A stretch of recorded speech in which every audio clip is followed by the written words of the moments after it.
Washington groundwater loss threatens $4.5 ag. A new economic analysis builds on findings from eastern Washington's rapidly declining groundwater, highlighted in new study, painting a sharper picture of the financial and structural risks facing the Yakima Basin and Odessa region. The latest data underscores how aquifer depletion threatens agriculture, raises infrastructure costs, and tests community resilience. Odessa, half of accessible groundwater could vanish in 70 years. The Washington State University study found groundwater levels in the Odessa region dropping by 2 to 3 feet annually.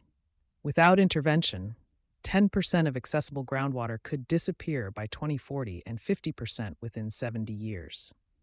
This decline jeopardizes the region's high-value crop production and accelerates the transition to lower water use or dryland crops, already reducing high water use acreage by up to 30%, especially in potato farming.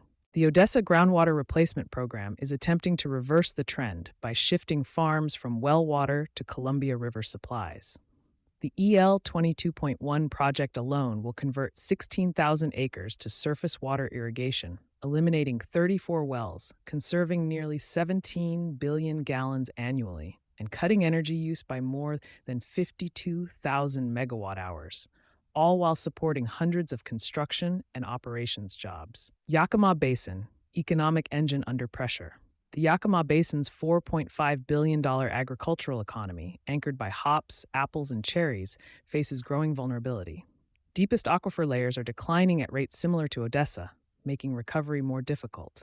Mid-century climate projections warn of irrigation water shortages of 20 to 40%, translating to annual losses of $92 million under a 2-degree warming scenario and $163 million under a 4-degree rise. The Yakima Basin Integrated Plan, a 30-year partnership among state, federal, tribal, and local stakeholders, aims to coordinate resource management and buffer these impacts. But the scale of projected losses signals that adaptation efforts must accelerate. Infrastructure and energy strain.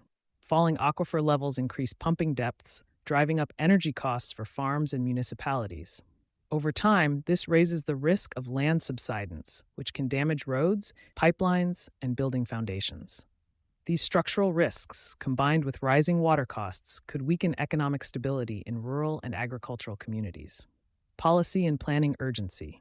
12 of the 15 subareas studied by WSU showed annual groundwater declines, with only Spokane, the Lower Snake River, and Klickitat posting gains, largely due to active management. Significant data gaps remain in rural Washington, limiting comprehensive statewide planning.